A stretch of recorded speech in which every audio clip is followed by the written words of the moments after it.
I did not want to die within the walls of this prison. My sentence was not death.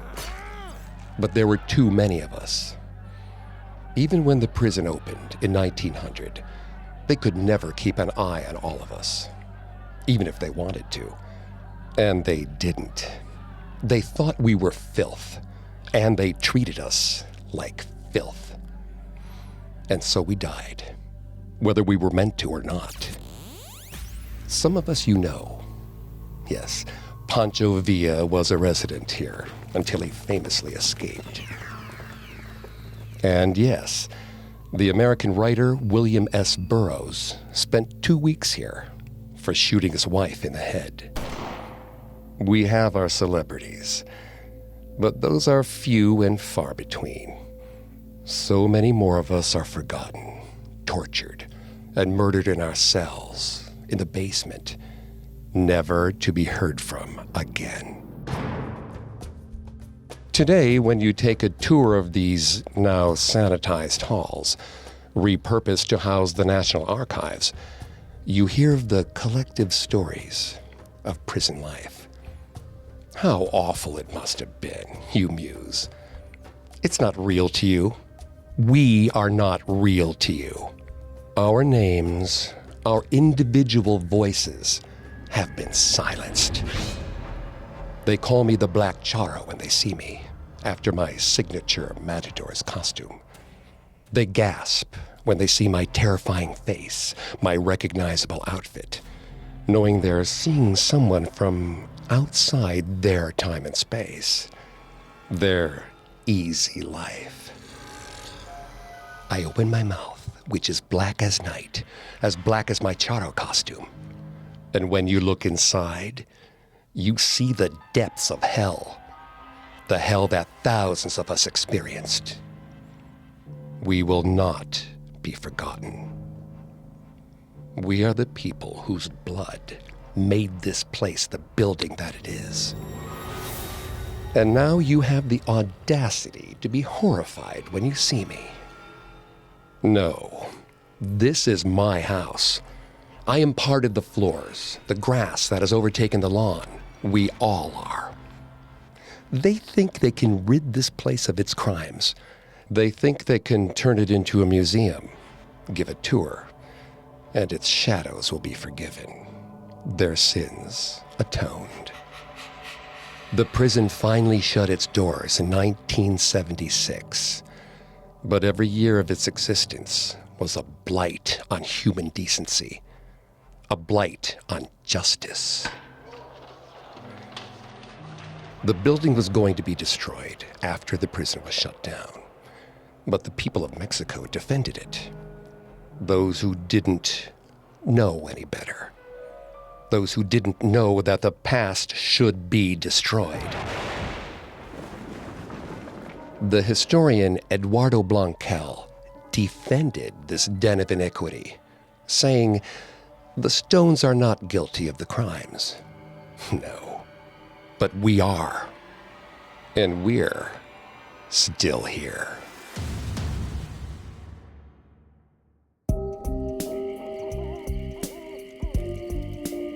Welcome to Haunted Places. I'm Greg Polson. Every Thursday, I take you to the scariest, eeriest, most haunted, real places on Earth. This week, join me inside the walls of Mexico City's notorious prison, the Palacio de Lecumberri, which operated from 1900 until 1976. To this day, it's haunted. If you can't get enough haunted places, don't forget to subscribe. You can find us on your favorite podcast directory, as well as on Facebook and Instagram at Parcast, and on Twitter at Parcast Network.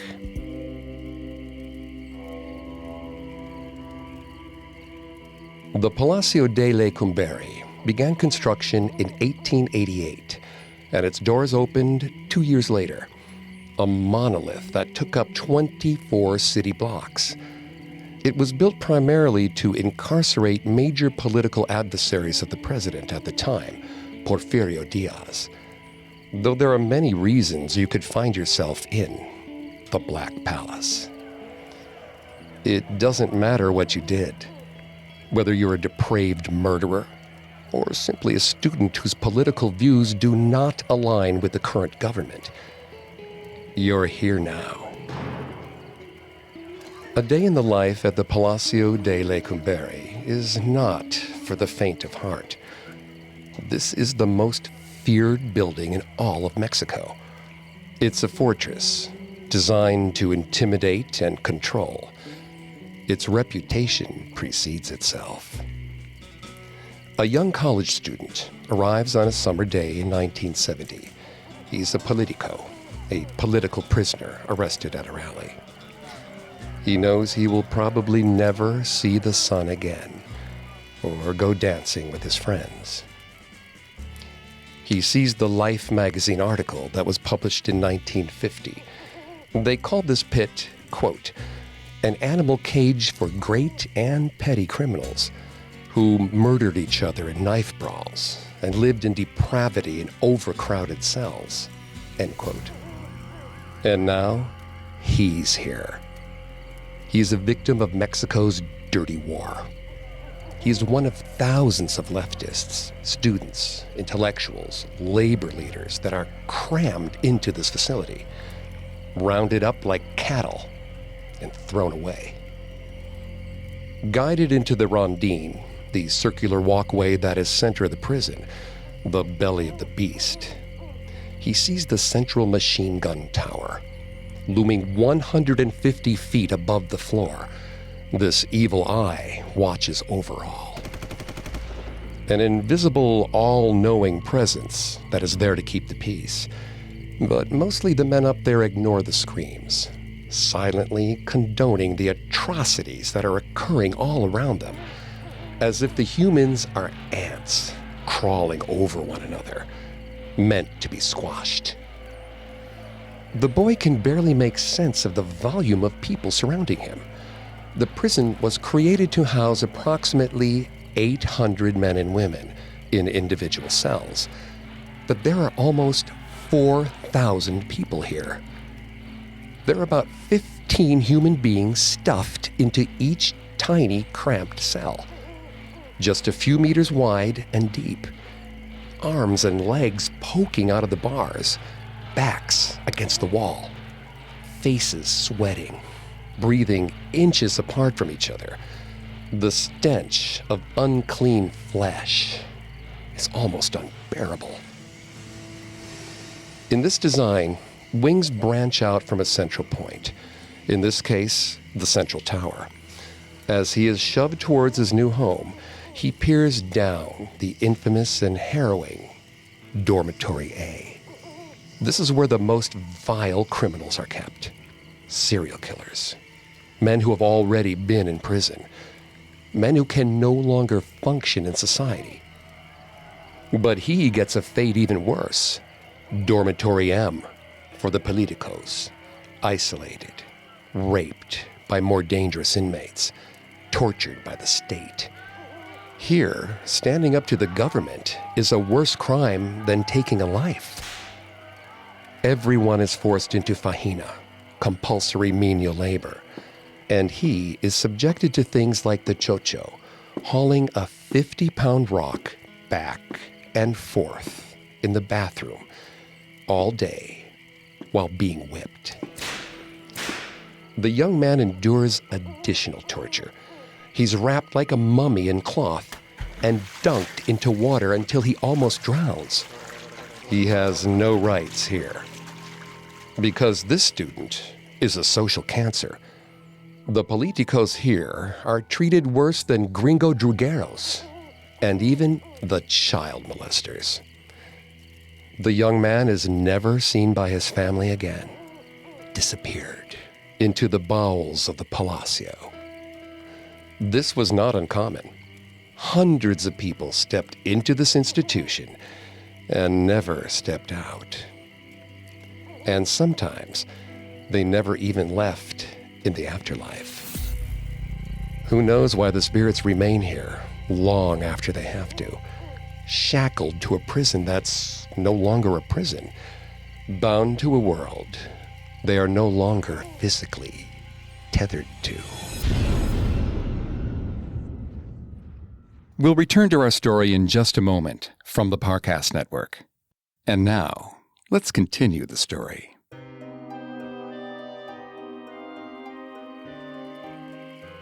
I used to work nights at the Palacio, a decade or so after it had closed as a prison.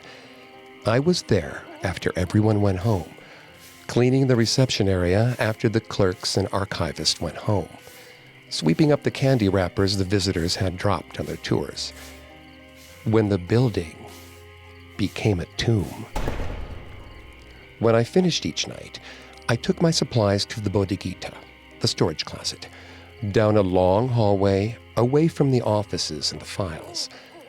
The building was secure. I knew I was safe.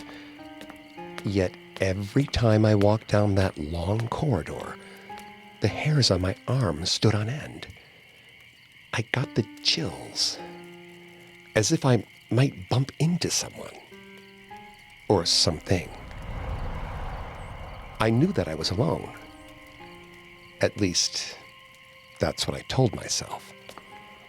Each day, the feeling grew stronger that someone was here with me. Sometimes I jumped and turned around quickly, only to see that no one was there. One night, I finished later than usual. I returned my cleaning supplies to the bodeguita, and then I heard it. Who's there? It was distinct. It was mournful, but no one responded. I looked behind doors. I turned on lights. No one. I went home and told no one about what I had experienced. I didn't want to be considered crazy. I didn't want people to think I was scared, weak. More than that, I didn't want to lose my job. I heard the sighs, night after night. And finally, carefully, I was able to retrace my steps to follow the sad sound. I tiptoed stealthily so I could make sure I could catch this man. I was not going to go another night without finding who was here with me. I peered around the corner, and I saw him. A man was sitting at the reception desk. My stomach flip-flopped. My knees started to buckle. I was petrified. Who could I call for help? Finally, I mustered my courage. Who are you? How did you get in here? He swiveled towards me, face hung low, unable to meet my gaze. Was he looking down at a gun? Some device to inflict harm? To kill me? I took a step closer, praying to God that my legs would not fail me. What do you want? I thought I might faint from fear, but I stumbled towards him. I was ready for anything. He lowered further, his haggard face defeated. She did not come again, he said, shaking his head. Was someone else coming? I whirled around. There was no one. Who? I asked. Who didn't come? He put his head in his hands. Amalia. Amalia did not come. Something in his voice was ominous. Hairs stood up on my neck. And yet, I was lulled by his haunting voice. As if possessed, I inched closer. Who is Amalia? I asked. Amalia is my wife, he replied, refusing to look me in the eye. As the man got lost in his grief, I noticed some peculiar details. He was wearing an old, gray uniform, something out of the 1940s. But he didn't seem like a ghost, just a sad, tired old man. "Do you work here?" I set my bucket down for a moment and then looked back up. He was gone. Feeling like I was lost in a dream, I spun around. Had he gotten up suddenly? Where did he go? I had to steady myself against a wall. Where had he come from? And where was he now? The man had vanished as if he had never existed. Was I losing my mind? I was the one standing by the closest door. There was no way he could have gotten past me without my noticing. I willed my shaky legs to move. I ran to all nearby doors. They were all locked tight, the padlock secure. How was this possible? The man had been gaunt, sickly. How could he have disappeared with such stealth and agility? I listened for the sigh, a footstep. I was utterly alone. After that encounter, I was terrified of the night shifts. I would become ill with nerves, nauseous, paranoid. The walls were alive. I could feel them. A sweat would go down my neck. But the nights went by, and nothing. Finally, I couldn't take it anymore. I asked Martita, my co-worker who had access to the building's records, to give me access to the documents of people that had been here, employees and otherwise. She obliged. More than 3 long, tedious hours, I went through the old files. And then, there he was, his unmistakable visage in front of my eyes. The hangdog expression, the mournful, haunted eyes. His name was Don Jacinto. He had been a prisoner here. His story brought tears to my eyes.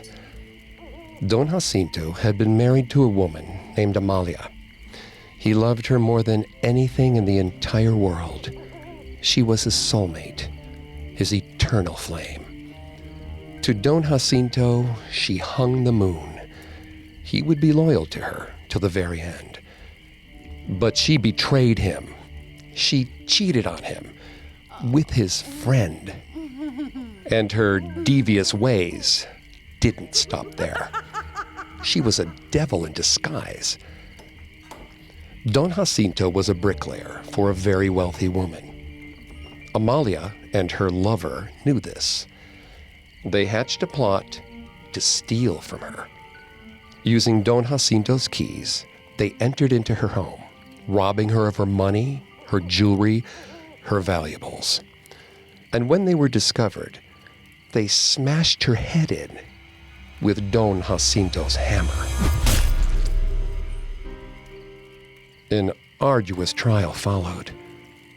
Amalia testified against Jacinto. She swore he had planned everything, and wanting to protect his wife from the harsh life behind bars, he accepted the charges. In return for his sacrifice, she promised him eternal love. But he never saw her again. Every Friday, he waited for her visit, but she never came. He did this for just 2 straight months, and then he had had enough. On the last Friday, Amalia did not visit. He took his own life. He hung himself from the railing of the 2nd floor. The next day, I arrived to work early, when the sun had not yet come out from hiding. I shared a strong coffee with Martita. However, I didn't tell her what I discovered. I had made peace with what I had seen. I now had a deep empathy and compassion for the man I had met. I hoped I had not seen Don Jacinto since, because his spirit had made his way beyond these walls. But as I headed toward the reception that morning, in the eerie, yellow pre-dawn light, there he was. I was scared, I won't lie. But I made my way to him and gingerly sat down in the chair next to him. He barely acknowledged me, so consumed with his grief he was. But finally he asked, "Have you seen Amalia?" I couldn't help myself. I spoke softly, delicately, but I couldn't help but respond automatically. "Amalia is dead." And for the first time, Don Jacinto looked at me dead in the eyes. I recoiled in horror. The man had no eyes, just dark, hollow sockets. Two dark abysses that could swallow your soul. Two portals into human misery. He raised his head back, embracing his pain, letting it fill him fully. I wanted to flee, but I couldn't take my eyes off of him. He screamed, his voice guttural, otherworldly, as if he were channeling a demon. I pushed away from him. I felt as if I were about to be sucked into his vortex. His body began to smoke. Gray, noxious smoke. And it filled the room. I was overcome with it. I could barely breathe. The entire room was suffocating with a putrid, foul smell. I couldn't see anything. The smoke was filling my eyes. I was almost in darkness. And then, as the smoke cleared, I could see he was gone. Don Jacinto was gone forever. Our story will continue in a moment, right after the break. And now, back to our story. The man in the previous story is not the only former or current employee of the National Archives who has encountered ghostly prisoners. Those who stay working late often encounter spirits of the past. Usually, they see them at night. They whisper in their ears that they are not alone. Voices and footsteps coming down hallways, behind doors, from places you cannot see, that you can only feel in your beating heart and deep down in the pit of your stomach. An ominous foreboding. Because at the Palacio de Lecumberri, incarceration always lasts long after death. And the spirits that remain can be as terrifying as life was behind these walls. No one wants to encounter the atrocities from the olden days. And yet, if you walk down the wrong hallway, you just might get a glimpse into the waking nightmare that was life at the prison. One hideous ghost is a former prisoner, a horrifying apparition that leaves everyone in fear. He's known as the Hanged Man. He insisted he was innocent, protesting at his sentencing. They had the wrong man. He should not be locked behind bars. It was wrong to send him to that pit of violence and inhumanity. But they locked him up. Rather than endure the depraved atrocities, he took his own life when the guards weren't watching. He tied his bedsheets together and hung himself. And now, years later, people encounter his corpse swinging, neck snapped, dead eyes bulging, his hands veiny and blue and bloated. It is said that he only appears on certain days of the year connected to his sentencing, to the days that cursed him, and he appears in the cell where he hung himself. Was his act in vain if he's still trapped in that cell for all eternity? Did he really set himself free? And it's not just prisoners that are resigned to a life locked in these walls after they leave their physical form. Sometimes they're the former employees themselves. A man, weary and aging, wanders through the corridors. He carries thick files in his hands. Employees see him looking lost, plodding through the hallways. What is he looking for, they wonder. Those who have tried to contact him find him elusive.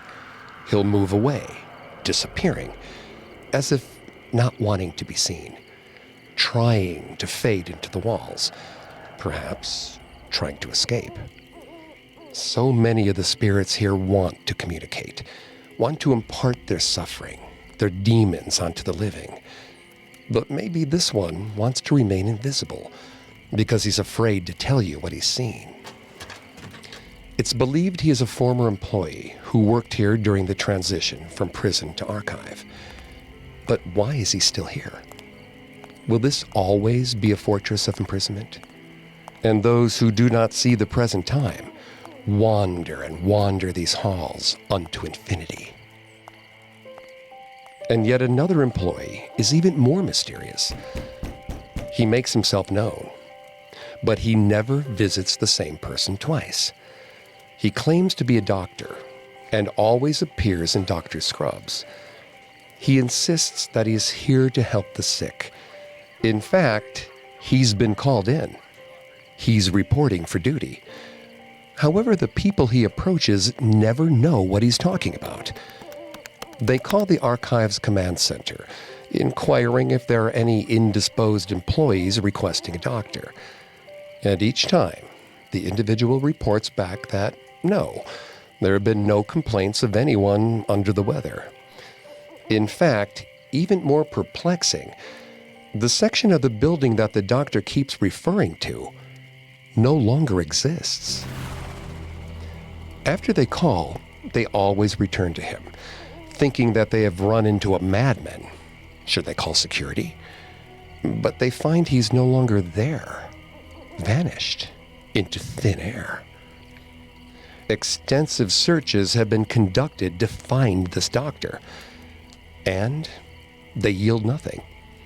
The mystery of his identity persists to this day. And here's the thing that always gives people chills, makes their hair stand on end. People never realize they're seeing a ghost. Everything about him appears human, as much flesh and blood as you or I. No one knows they're being fooled until he's already gone.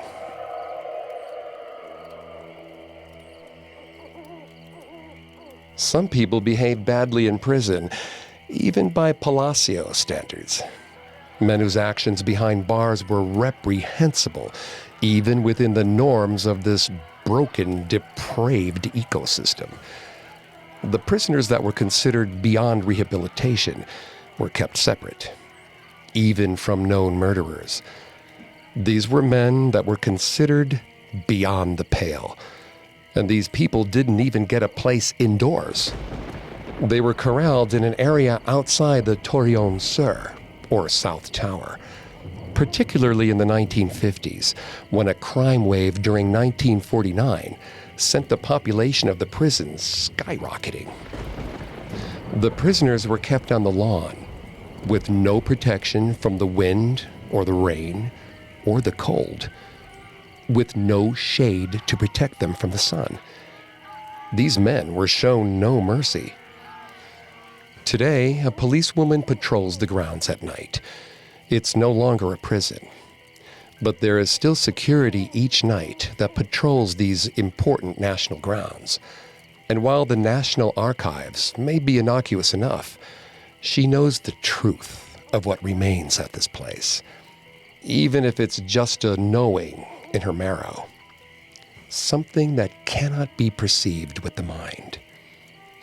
She knows that when she senses someone is behind her, it's probably just a breeze. But still, she jumps and checks anyway, eyes darting. "Who's there?" she whispers. Each night she walks past the Torreon Sur. She can hear them. She can hear the former prisoners' cries of despair. She tries to make out a word, a name, to hear a prayer, wondering if they were looking up to the sky and begging an uncaring God for some reprieve from this hell. Their prayers went unanswered. Poor, sad men, she mutters to herself as she pulls her jacket tighter, the air becoming brisk and chilly. She continues her rounds. She rounds the corner. As she approaches Puerta Ocho, door 8, she rattles the gate to make sure it's locked. This is one of the areas with the greatest reports of supernatural activity. It's secure. It always is. And yet, there's something suspicious about this door. Nervously, the woman notices a cat approaching. She shoos it away. And then another cat. And another. The woman backs away. This many cats gathering makes her uneasy. It's been suggested that animals can see what we cannot, that their eyes are sensitive to the dimensions the human eye cannot perceive. They lack the stigma we have for acknowledging the spirit world. They can see it readily. The woman has seen this nightly ritual. It unnerves her.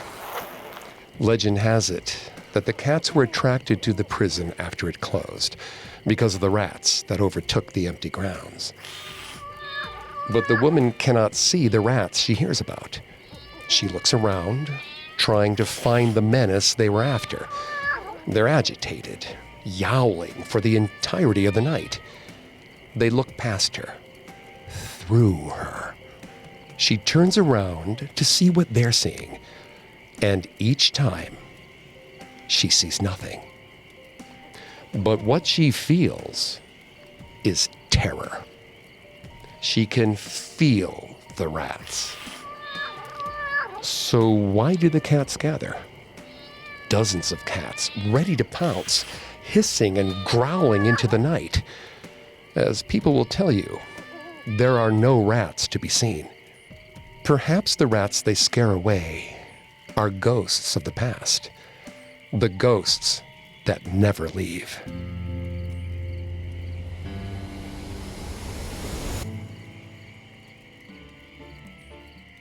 The Palacio de Lecumberri's ghosts serve as a reminder that even if we change our appearance, we cannot change what is inside of us. Today, the National Archive building is considered the most important in its class in the Americas, and one of the best in the world. Now, prison cells contain records instead of humans, and the hallways are galleries where researchers can read and work. In 2002, the police files in the archives were made public, detailing the abuse of political prisoners during the Dirty War.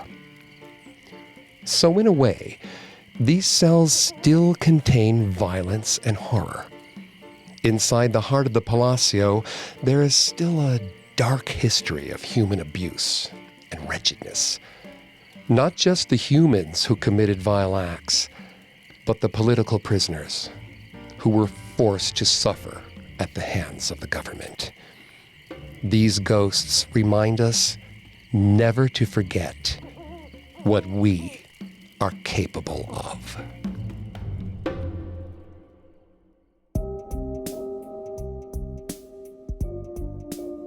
Thanks for listening to Haunted Places. Don't forget to subscribe to Haunted Places on Apple Podcasts, TuneIn, Google Play, Stitcher, Spotify, or any other podcast directory. If you like what you hear, leave a 5-star review or tell us what you think on social media. We're on Facebook and Instagram as @Parcast and Twitter @Parcast Network. It seems simple, but it really helps our show. A new episode comes out every Thursday. We'll see you next time. Haunted Places was created by Max Cutler. It's a production of Cutler Media and is part of the Parcast Network. It's produced by Max and Ron Cutler, sound design by Ron Shapiro, with production assistance by Paul Mahler. Additional production assistance by Maggie Admire and Carly Madden. Haunted Places is written by Gina Machusic. I'm Greg Polson.